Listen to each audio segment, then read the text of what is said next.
Let's bring in Rich Ross, head of technical analysis at Evercore ISI. Rich, great to have you on. Walk me through this call. Thank you.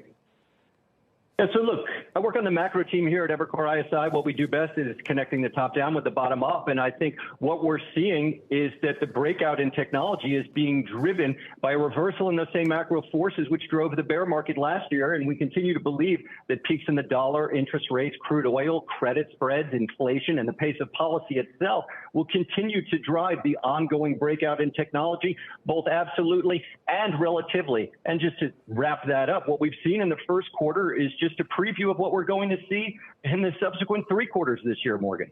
We keep hearing about the fact that earnings estimates need to come down. Does it matter when you're looking at the technical analysis, or is that factored into it?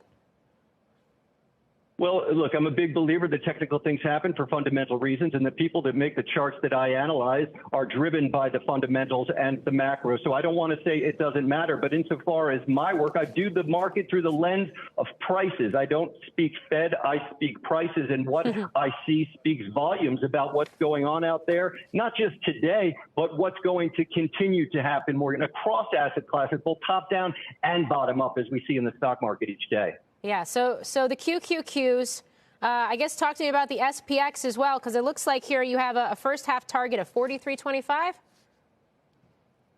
Yeah, so look, the tail wags the dog. As you know, with technology, all roads lead back to tech and growth. And when you see this dramatic breakout from a 12-month base of support in the triple Qs after a 37% decline, it's consistent with further upside in technology. And given its heft, its weight in the S&P 500, I believe technology, 29% of the S&P. You add on comm services, another 9%. We're talking about 38, almost 40% of the S&P is being driven by technology and communication services, and what a coincidence, those are the 2 best performing sectors on a year-to-date basis. So almost by math alone, if you are bullish on technology and growth as a style, you are bullish on the S&P, and that's how I get to that 43.25 first half target. Yeah, we talked about NVIDIA and just the fact that it's leading the S&P, it's leading the NDX higher to start the year, 90% gain, up almost 130% over the past 6 months. It speaks to the strength and the resilience we've been seeing in semiconductors specifically. What are you seeing in those charts?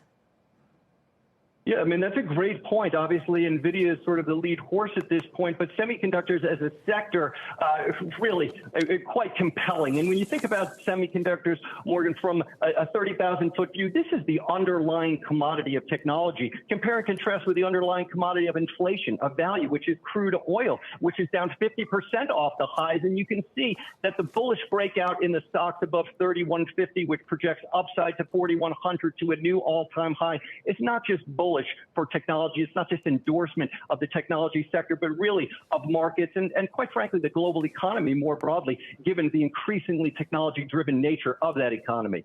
Rich Ross, great to get your insights. Thanks for joining me today. Thank you. Thank you for having me.